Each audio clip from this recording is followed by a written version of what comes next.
It is a book specifically for teenagers about achieving early financial independence. It's a book that gives them new options and different opportunities and changes the mindset around what they can and can't do as far as their career and how long they have to work and everything that falls kind of under that umbrella. Welcome to Getting Money Right, a show dedicated to helping you achieve financial freedom through education and inspiration so you can be free to pursue your true life's purpose. We're your hosts, David Thompson and Leo Sabo, and in today's episode, we are interviewing the author of First to a Million, a teenager's guide to achieving early financial independence. Dan Sheeks is here with us, and we're talking about the book that just launched. Dan, give us a quick overview as we begin to introduce you to our audience of this book and this launch and this process and where it's at today. Well, first, Leo and David, thanks for having me on. Very much appreciate the opportunity to talk to you guys and to your audience and your following. The book launched, I think, yesterday, December 6th, and the workbook as well. Super exciting. It is a book specifically for teenagers about achieving early financial independence. I'm sure we're going to dig into that quite a bit, but it's a book that gives them new options and different opportunities and changes the mindset around what they can and can't do as far as their career and how long they have to work and everything that falls kind of in that, under that umbrella. Yeah. I love it. Well, let me give the audience a little bit more info on you. So just for everyone listening, Dan is a high school business and marketing teacher. He's also a real estate investor and huge in the personal finance community. So first off, I want to give a shout out to the fact that you teach personal finance in high schools, the fact that you teach business in high schools, marketing in high schools. This is the kind of stuff that I believe every high school in the country should be teaching kids. And I think it's an elective now, but I honestly think it should be part of the core curriculum that's required. There should be some level of personal financial education that happens before a kid leaves high school. Dan, Leo and I are so excited to spend time with you. I know that you've been involved in the FIRE movement. I know that you're a huge contributor to the online community at the Bigger Pockets podcast and their whole online community they've got there. And I especially love what you've been building at Sheeks Freaks. Now it's Dan Sheeks. So Sheeks is Sheeks, Sheeks Freaks. You've built this incredible online community. Leo and I were talking with you a little bit earlier about how you've cultivated this, the forums, the websites, the apps. You've been using Slack as a back-end way to build relationship and help people grow in their personal investments, in their understanding of finances. So we're just really excited to have you on the podcast today. I want to really communicate to our audience that Dan is walking this out personally. He's a real estate investor. He's living well below his means. And so he's walking it out, but he's also building communities where others can learn and grow. And today we're going to talk about the book and ask a few questions. Leo, where do you want to kick it off on this first question? First, Dan, why don't you tell us a little bit about you, your family, and why do you still teach? Obviously, you have real estate investments and other things. There must be something behind what you do and why you do it. So we'd love to hear your heart behind it. Yeah, thanks. My family, married, have one kid, a 7-month-old son. His name is Callum. That's our only kiddo, and so we're eating that up because he's so awesome. It's changed everything for us in more than one way, and all for the better. And we live in just south of Denver, Colorado, in a suburb. And so I teach because I love it. Honestly, I've been teaching in high school for 19 years, all in the public school system. All business classes, all electives. I have great kids and I have a great program. Really blessed in that sense that I enjoy going to work every day. I get out of bed, I have a smile on my face. I love being at work. And really it's because I love working with the students and the teenagers that are in my program and in my classes at school. They are inspiring, honestly. I learn more from them than what they get from me. My wife was a public school teacher as well for 19 years. She retired a couple of years ago. In her journey, she was kind of done teaching and kind of burnt out on that career path. So we were fortunate that she was able to leave. And now she focuses on our real estate portfolio and she works hard with that. But I still love my job. And so I still go to work every day and enjoy the time with my students and until I stop enjoying that, I'm going to keep teaching. Yeah, that's awesome. Well, let's dive into some of that. Obviously, there's a passion there and something that gives you purpose, and that's what we're all about. It's getting your finances in order so you can live your true life's purpose. And sounds like you both, you and your wife, are living that, and that's very inspiring to hear. So, how can we help motivate young people to care about, but also plan for their financial future? Excellent question. I get asked this all the time, maybe worded a little differently. How do I make my teenager want to learn about money or care about their financial future? And the short answer is you can't. As any parent will know, especially of a teenager, you can't make that kid do anything. That's right. You can't make them clean their room. You can't make them mow the lawn. You can't make them care about this or that. And so what you can do is you can kind of nudge their interest in a certain direction. But at the end of the day, you can lead that horse to water, but that's all you can do. And so there are things you can do. There's lots of amazing apps and programs and YouTube channels and social media to get young people interested in money, to introduce them to the different topics. But at the end of the day, it's really more of a mindset. Is that teenager, is that young person really going to take time out of their busy day? They have their own interests and hobbies, and they enjoy watching Netflix or spending time with friends or sleeping. Teenagers, especially sleeping. They'll sleep 3 hours one night and 15 hours the next. I don't know how they do it, but yeah. At the end of the day, it's more of a mindset. And so my mission is to let the young person know about all their options. And the book is one effort to do that. But they might read that book the day they get it. They may not read it for a year. They may not read it for 10 years. They may never read it, but it's there. And at least if they're exposed to the idea that there is a different option than the 9 to 5 till you're 65 day grind, then eventually, hopefully they'll come around and say, oh, I want to know more about that now. You sense that, because I know your group is somewhere between 15 and 25 that you're trying to reach. So do you feel like as they get older, they're more interested maybe when they get closer to that 22 to 25 time range? Or does it really just depend on personality and maybe background and family content that draws them to the subject? I would say it's more based on personality than anything. I have members in my group who are extremely active and engaged from all different ages, from all different backgrounds, from all different income levels, from all different ethnicities, which is a good thing, I think, honestly. It really comes down to the specific mindset, personality of that young person, and they're all different. That's great. So I remember in high school, I took an economics class, and I remember economics being the class that everyone else in high school hated. It was the hardest class according to everyone. Now, I think some of the science classes were harder, anatomy and physiology. I think that I think algebra or maybe advanced calculus was harder. But for me, the economics class just clicked, and I loved it, and I got an A, and it was something that almost everybody else got a B or C in. And I thought, why does the school not have more? Now, this is economics. This isn't even personal finance. This is the only course that my high school was offering that even got near to the ideas of the philosophy of finances and markets and economies. But at your high school, they actually have a personal finance class that you get to teach, a business class. So why is it that it's not more of a priority in our public schools? Because I remember that class, it really helped me even gearing up and figuring out what I wanted to do in college, which then helped me figure out what I wanted to do as I stepped into a full-time career. So why does our public school not make that a priority? And is there anything that we can do, the three of us and our whole audience, at Getting Money Right, to help change that? Wow, David, you're opening up a big can of worms with that question. And I'll try to keep it short. So there are actually a lot of schools nowadays that offer a personal finance class. The unfortunate thing is that the vast majority of them, it's an elective. And that's true at my school. It's not a requirement. There are a few states, and kudos to them, and few, I mean less than 10, that have made it a high school graduation requirement. But even in my state in Colorado where it's not, there are some districts and some schools, again, kudos to them, who have said, this is important and we know it, it's a requirement.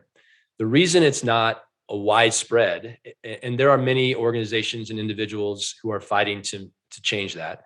But the reason that requirement isn't widespread, there's more than one reason. It's not an easy thing to answer. But the reason why your economics class was there, and this is one of the components of the overall problem, is because economics fits into social studies. Social studies is one of the core subjects at a school. The core subjects are the ones that are tested in standardized testing, and schools are based on standardized test results. So the people who have their jobs and the legislators that want to get reelected, they're mostly interested in test scores. And economics is one of the things that plays into those test scores. Personal finance doesn't play in at all. And neither does any other business class. These elective classes are not tested on a standardized test. And so they are left kind of as the black sheep, along with many other elective classes about, they're just kind of left to fend for themselves. So they're not a high priority when schools look at where are they going to be judged as far as are they successful or not.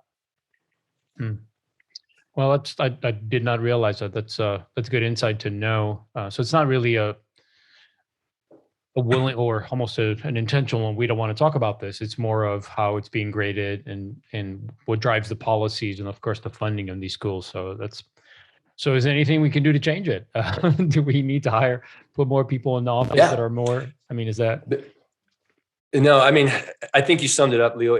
To answer it in a few words, the reason it's not a requirement or emphasized is because of politics and money. That's the sad part. Now, what can we do about it? There's absolutely things that we can do about it. The only way that changes is from the community, the families that the schools serve. They have to make the noise. I've tried to make noise inside the system as a teacher, and I got shut down big time. If families advocate and insist that their children have access if there isn't the class or that all of their kids are taking this, then the school board members, the superintendents, the legislators are forced to listen. So if there's one thing you can do, you being everyone listening to this, and you want to make a difference, it's call or email your state legislators or your superintendent or your school board members and say, we demand that this changes because it is what's best for our kids. Our kids need to know how to manage their money. That's how change is made. That's good. That's phenomenal. That's good. So let's go. We want to talk about your book a little bit more. Give us a bit of an overview of what do you try to accomplish through the book? What are you covering? And what is your hope for the book? What do you hope that someone, regardless of age that they read, what would you hope that they gain out of it and how do they apply it? And then you also talked about having a workbook. How does that complement the book? What do you hope to accomplish through that?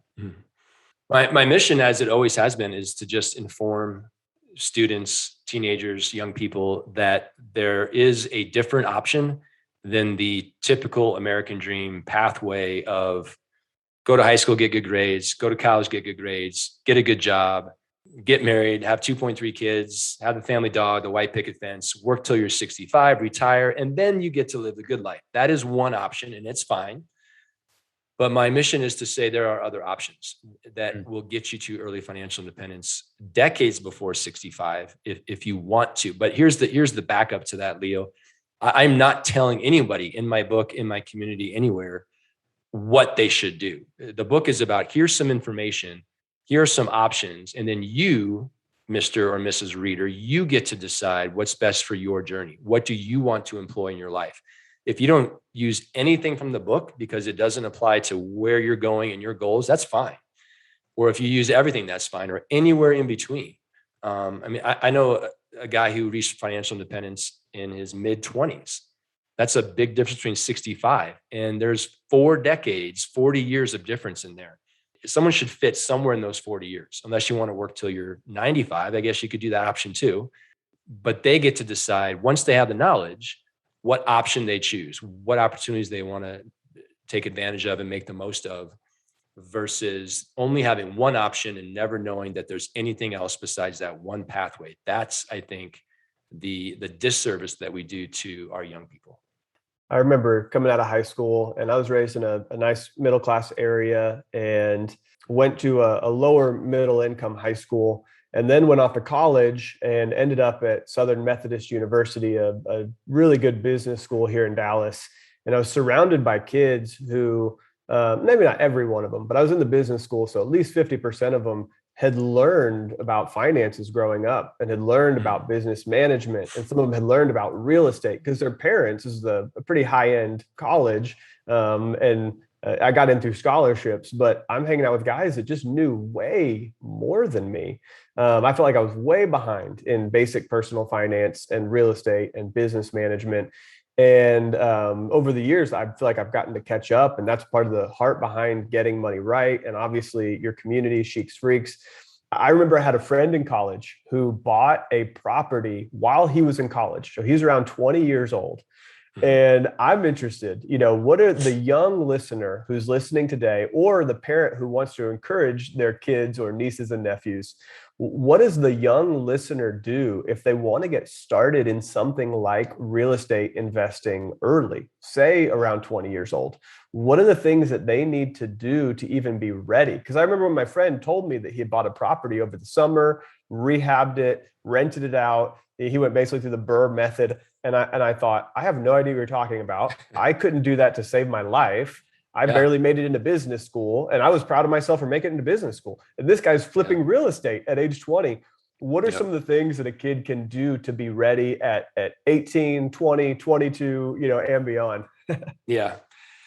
So that friend of yours who's 20 and buying a property, he's one of the members that's in the Sheiks Freaks community today. I mean, we have young members who are buying their first property at 19, 20, 18. One of our members just bought his second property at age 20. 19 was his first one. He house hacked. Age 20 was a vacation property. He partnered with another Sheiks Freak member. And so it's not hard. It is not hard to invest in real estate. It does not take $1 bajillion. It does not mean you have to be an old dude who's super rich. And the proof is that it's happening all the time. Even back when you were in college, it was happening. And so the book really walks them through how to get the right mindset around that. Then the workbook tells them exactly what to do, when to do it, how to do it, so that when the book, again, it's very flexible, that plan in the workbook gets them to buy that first property right around age 20.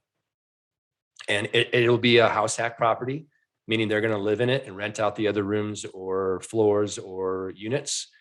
Most people know, but maybe not everybody. If you're buying a primary residence, which this is, you can put as little as 3 to 4 or 5% down. And if a teenager starts saving money at 15, they will have enough money to buy that house hack by age 20. And if they read the right books and surround themselves with the right people, they'll know how to manage it. And they'll make some mistakes. Don't get me wrong. There will be some big mistakes made, but that would just set them up for even more success on the next purchase and the next purchase. Not that real estate is the only thing we need to do to build wealth, but it's a big part of it, right? Or it can be. And so the workbook guides them through all the different parts, but definitely getting to that first real estate purchase. And I want to say, Dan, that I follow you on Instagram, and I want to give a shout out anybody who wants to go follow D Sheiks on Instagram. But you've got an incredible picture of your son, and he is sitting between 2 different books on real estate. One on house hacking and one called Set for Life. And he's got a shirt on, and I love this. It says future real estate investor. So I love that you've already got a plan and a process in place in your mind for raising your son to engage in this community at an early age and be ready to make those mistakes at an early age so he can learn and grow. It basically becomes a part of his education. And if you're in college, that's what it was for my friend. He's learning the Burr method while he's in college. And I just thought, how cool is that? So just props to you. And I want to encourage people to go check out your Instagram as well. Thank you. Yeah. And the Instagram, we have TikTok, and we have YouTube, and the app, the community that's in the app. All of that is about sharing the knowledge with young people so they can become your friend in college who's buying property at age 20. Not that they have to, but they now know they can if they wish to. What else do you guys do specifically try to accomplish through the community? How do you interact? What do you offer outside of just obviously conversations and connection?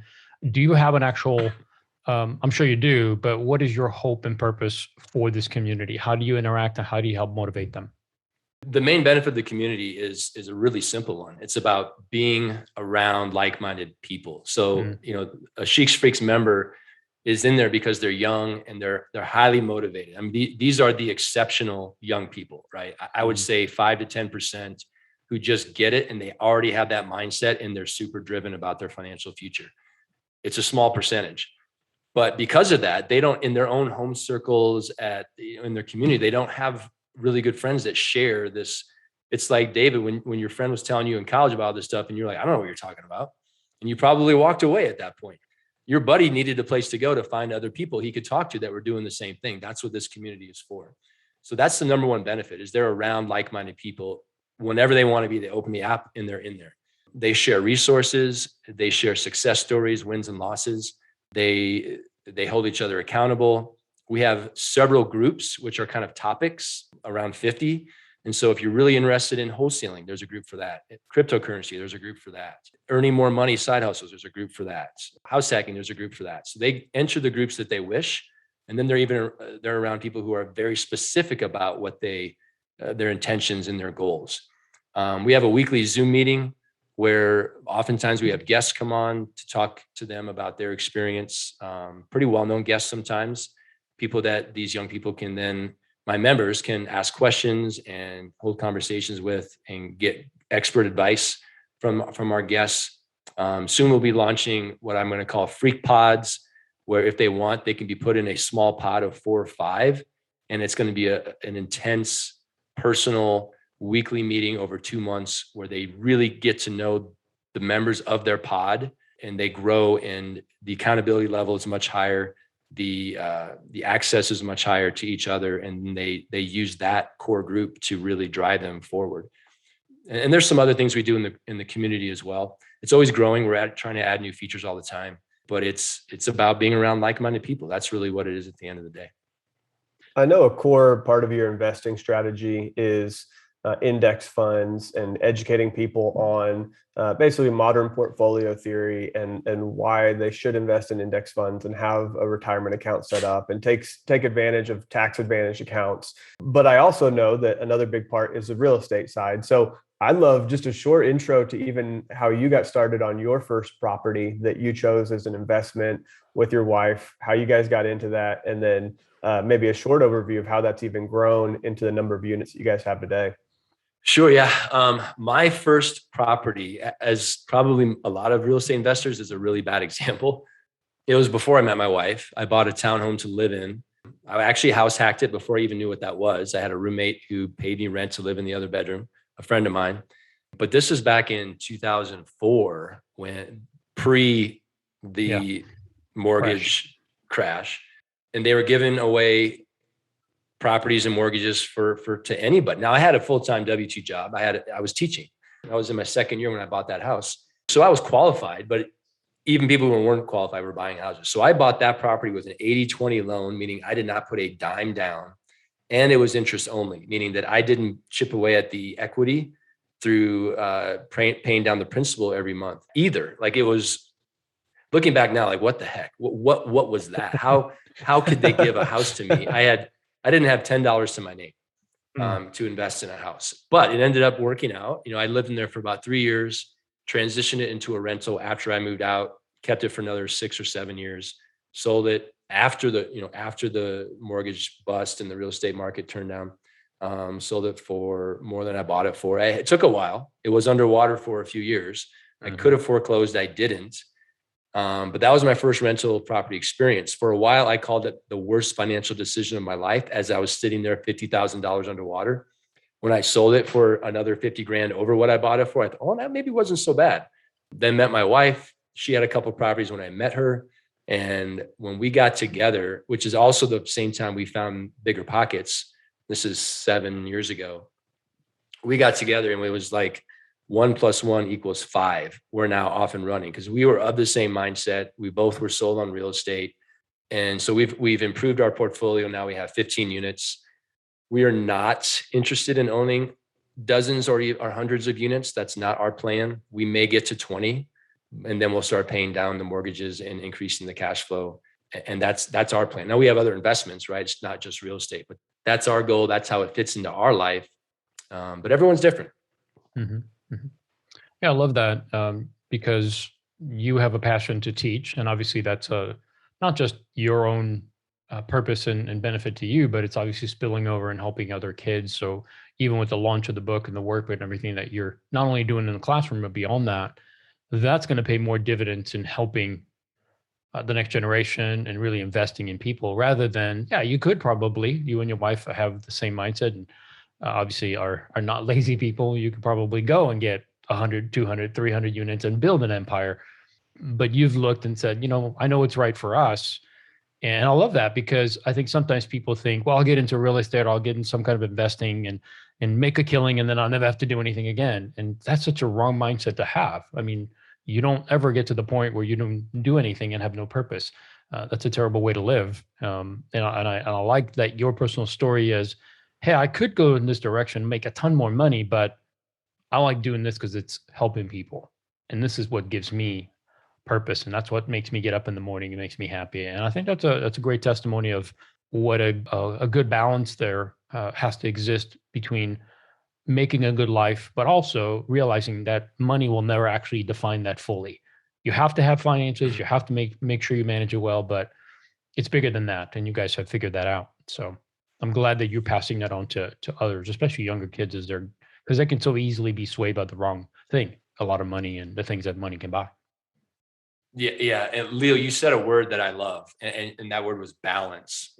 And I think they have their own pathway to learn how important balance is in their life. And we all make mistakes. I have made big time mistakes about being out of balance. There's so many different important pieces of our life. And when they're out of balance, our happiness suffers. Mhm. And there's a chapter in my book that is called Happiness. It's about again, back to the mindset thing in the beginning of the book. What makes you happy? Do you want to be happy? How important is that? And they literally have to write a list out. These are the 10 things that make me happy. When I'm doing these things, I am happy. Mm. Generally, spending time with my friends, spending time with my family, taking my dog for a walk, traveling might be on there. And you have to understand that being successful isn't just about creating a large net worth or a high paying job or accumulating a lot of different, nice cars and vacation homes. As a matter of fact, some would argue that takes away from your happiness. You need enough to be safe, and you need a little extra to have some fun. But Mhm. after that, we're not interested in owning 5 houses and 10 cars and staying in the nicest hotels. We're fine not doing that stuff and saving the time and energy it takes to accumulate that and spending it on the things on our list: friends, family, giving back, traveling, going for a run in the park. Like, these are the things that I want to spend more time doing because I do just want to be doing the things that make me happy. That's awesome. It's incredible. Well, Dan, I'm looking here on Amazon at the book that's just released, First to a Million, A Teenager's Guide to Achieving Early Financial Independence. And I even love one of the taglines on here. Hey, be a financial independence freak. Like, go after it, chase this thing. So if somebody wants to be an FI freak, a financial independence freak, where can they go to spend more time with you? Where's the best place for them to connect with you and your community? And I'm on Amazon. In my mind, that's probably the easiest place to get the book. But is there another place that you would point them to pick up the book and the workbook, and anything else you'd want to share to bring the audience towards you? Yeah, and actually, the place that I would recommend getting the book is directly from Bigger Pockets, and the reason Oh, why is great. because they have bonus content available, which is pretty valuable that Amazon and other places don't. So biggerpockets.com/teen, or just find their bookstore. You'll find the book. It's not hard to get there. But there's bonus content. They buy the book from Bigger Pockets. They can also buy the book and the workbook from Bigger Pockets and get a discount. Now, to find me in the community, you just go to sheiksfreaks.com, and you're going to see at the top of the page a link to join the community. They click on that. They'll learn all about it. There's testimonial videos in there. There's a free membership level, and there always will be. And there's also a paid.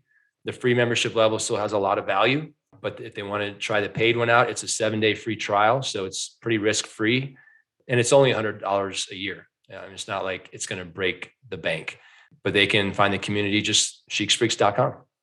This is great. And I'm here on biggerpockets.com, the teen section. And I absolutely highly recommend that that's where people go to pick up the book. So very cool. Thanks, Dan. Leo, anything else you want to add before we close it out? No, just thank you, Dan, for taking the time to be part of this and just introducing our audience, and of course those in their families that fit this demographic that you're speaking to. And we think that you bring a lot of value to our listeners and of course their family members. And so thank you for what you're doing. We appreciate the partnership of just having you on and sharing these resources and pointing people, because there are those that won't fit the typical American dream of following the crowd. And I'm all for inspiring those to not feel like they need to fit the mold, that they can be freaks if that's what they need to be in order to be successful and have the kind of lives that you and your spouse are having. You're making a difference, and I love to see that repeated and multiplied. So thank you for what you're doing. Thanks for having me, guys. And a couple quick more things. The book makes a great stocking stuffer. So anybody out there who knows a teen, or if they are, grab the book as a gift. And Great then idea.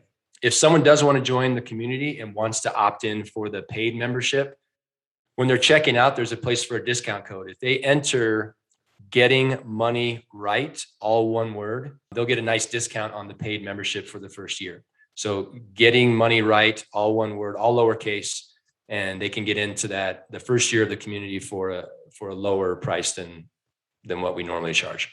Very cool. Now, is there an age limit to that? As far as, you might have something that's like 26, 27. Is there an age limit as far as joining the group? There isn't a limit as far as upper end. I think our oldest member is 25. On the lower end, they have to be 14 or older. Okay. Very good. Good to know. All right. Well, thank you, Dan. Appreciate you being here. Thanks for taking the time. We do really cherish this time and appreciate you sharing the value to our listeners.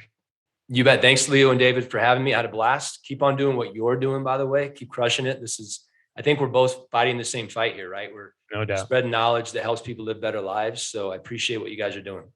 Thank you. Thank you. Thanks, and thank you, our listeners, for being part of this podcast and listening. If you enjoy this podcast, first and foremost, please visit Dan's website, shakesfreaks.com. Learn more about what he's doing. If you have a nephew, a niece, a child, a daughter, a son that needs to be part of this is a great resource. Definitely purchase the book, the workbook.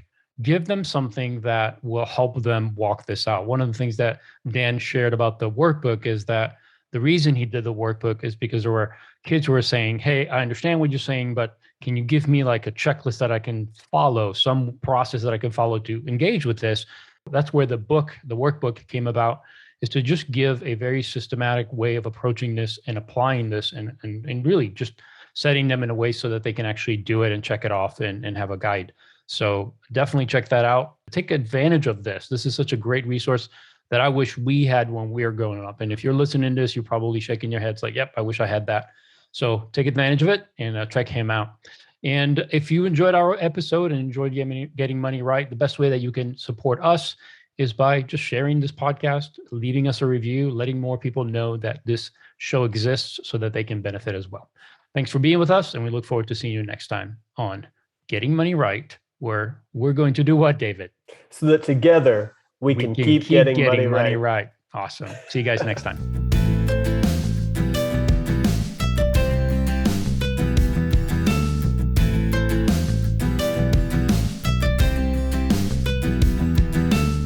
You have to understand that being successful isn't just about creating a large net worth or a high paying job or accumulating a lot of different, nice cars and vacation homes. As a matter of fact, some would argue that takes away from your happiness.